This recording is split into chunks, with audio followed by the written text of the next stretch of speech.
Okay, folks, this is Chapter 5, Section 5-3, the binomial distribution. This is recording number 1. I don't know how many recordings I will need to do. Okay, so let's talk about the binomial distribution. Now, keep in mind, we're still in Chapter 5. We're still talking about discrete probability distributions. So remember, the word discrete is telling us what kind of a random variable do we have. So we have a discrete random variable as opposed to a continuous random variable. And in Chapter 6, we'll talk about continuous probability distributions. Section 5.3 is talking about a binomial distribution. Bi is a word that commonly means two, like a bicycle, binary. Those are words that mean two, like a bicycle has two wheels.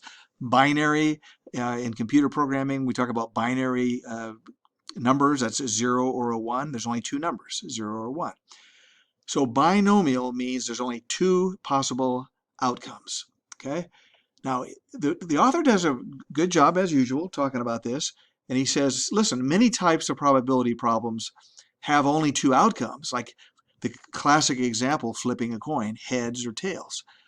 But the other example is explained right here. It can be reduced to two outcomes. So we can have a flipping a coin that gives us heads or tails. We can have a six-sided die can be rolled.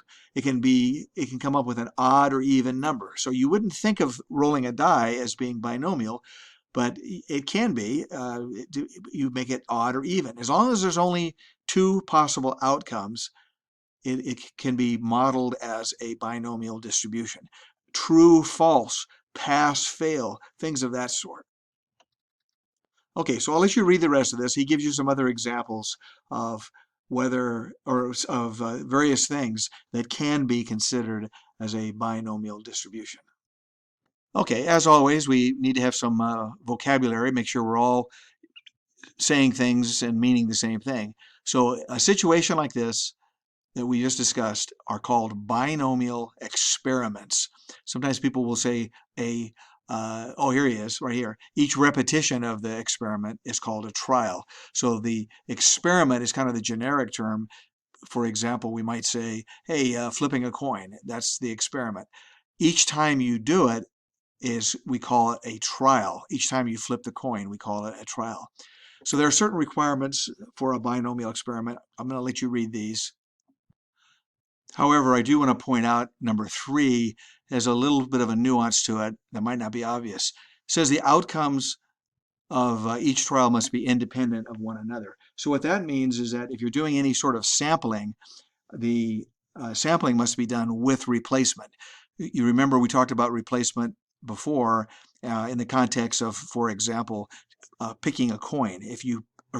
Not flipping a coin, picking a card. If you pick a card from a deck of cards, if you don't put the card back into the deck, the next time you pick a card, you've changed the odds. So if the various trials or the various various trials, if one of them depends on a previous trial, then it's not independent. We say that they are dependent. And I think we'll have some examples here in just a bit. So the word success, we use the word success here. Keep in mind that doesn't necessarily mean it's a good thing. It could be somebody is dying in a car accident. It could mean somebody is getting sick or not getting sick. So don't think that success means something good. So here we go. Here's some examples. Decide whether it's a binomial experiment. Okay, so you select 20 university students and then you record their rank. Well, that's not a binomial because, as it says here, there's 5 possible outcomes. Another reason I would say is because they're not independent. Let me take back that statement. I guess I misspoke there. Here's one that's not independent. Here's C. You draw 5 cards from a deck without replacement, and recording whether they are red or black.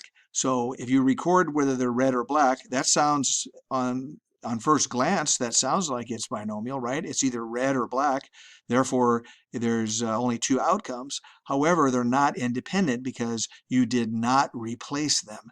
So when you take that first card out, that changes the probability of the second trial.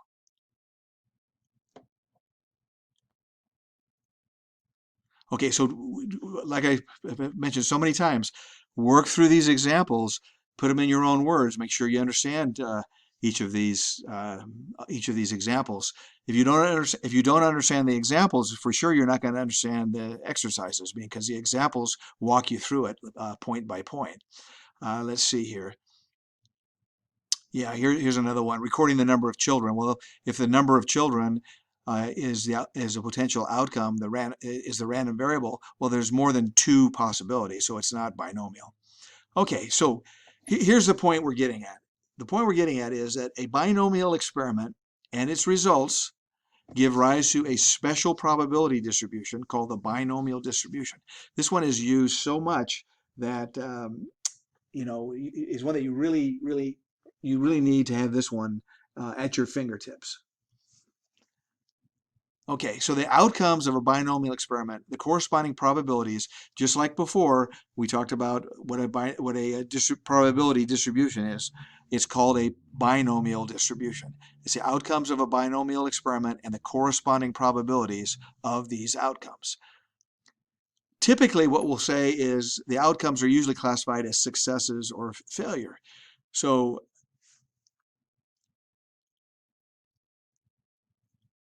here's the definition, or notation, I guess I should say, for binomial distributions. There's one or two nuances here that I want to point out. Okay, so the big P of S, that's the symbol for the probability of success. That's the symbol for it, okay? The actual number, the numerical probability, is given by P.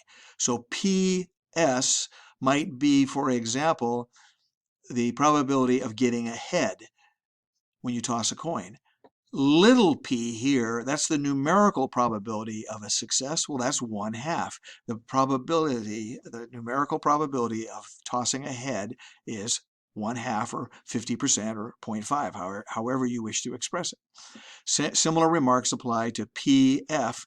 The numerical probability of the failure of not getting ahead is Q.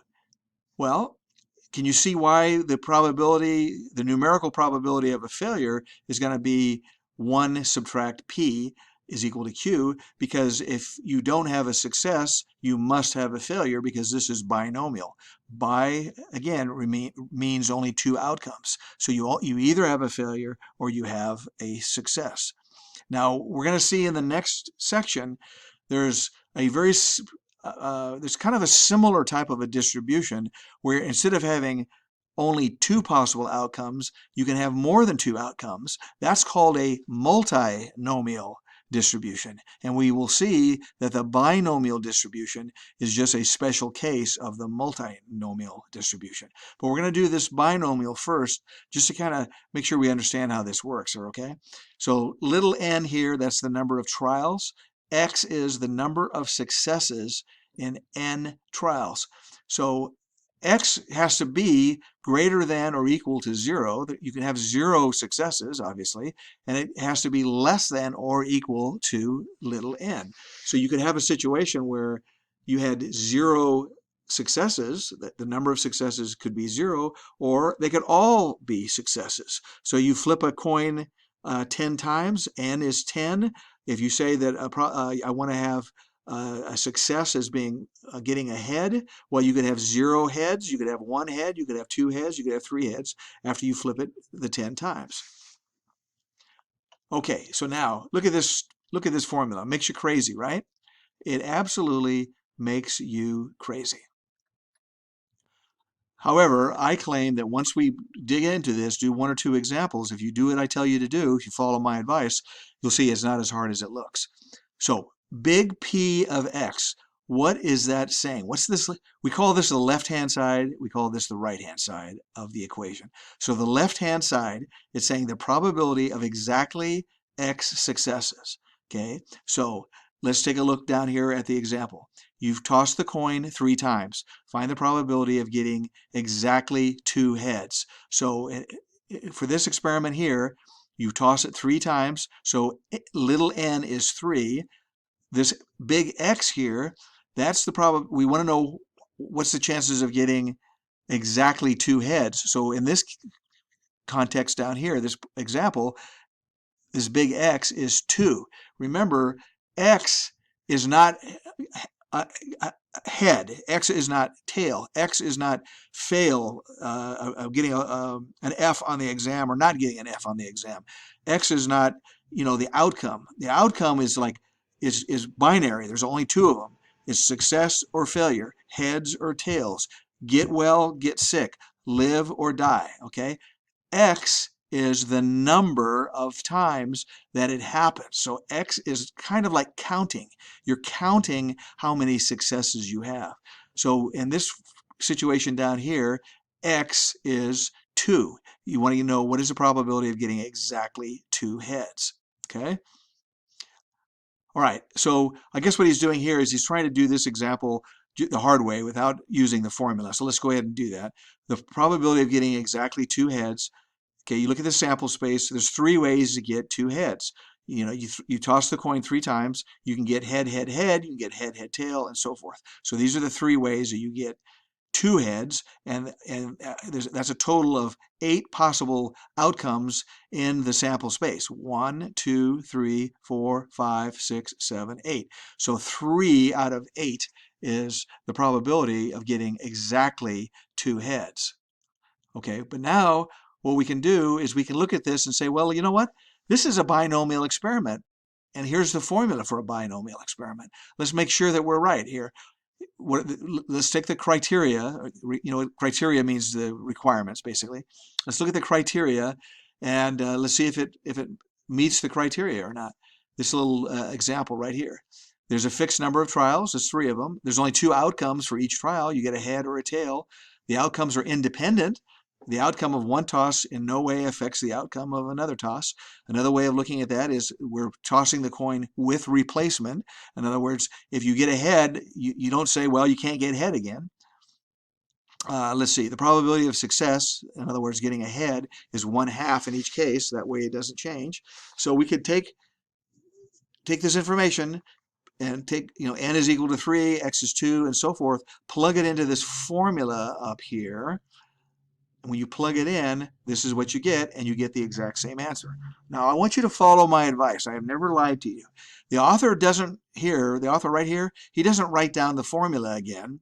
He doesn't write down this formula again, but he's just trying to save space. You don't need to save space. Whenever you're doing a problem like this, write down that formula for heaven's sakes, just to avoid little foolish errors. Write down the formula. I'm telling you, it's the best way to do it. Okay, so now we're going to try to use this example as a way of explaining the formula.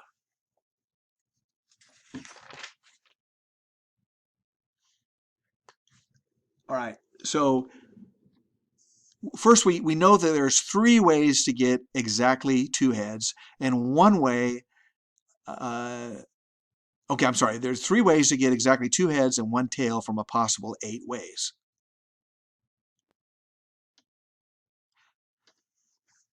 All right. In this case, then, the number of ways of obtaining 2 heads from 3 coin tosses is this. So do you remember that from the previous section when we talked about permutations and combinations? The order doesn't count. We don't care what the order is. So it's not a permutation, it's a combination. And remember the notation that we use. We had n choose x. Now we're changing the notation here a little bit, and I'm sorry about that, but that's just the way it is. Before we said n choose r, and we had this formula here. All right, if you look back on the formula, it was n factorial, n subtract r, n subtract r quantity factorial, and then it was r factorial. Well, now we're just changing it. There's nothing sacred about using r. There's nothing sacred about using x. So let me end the video right here, and then I'll resume in just a minute. I'm out of time.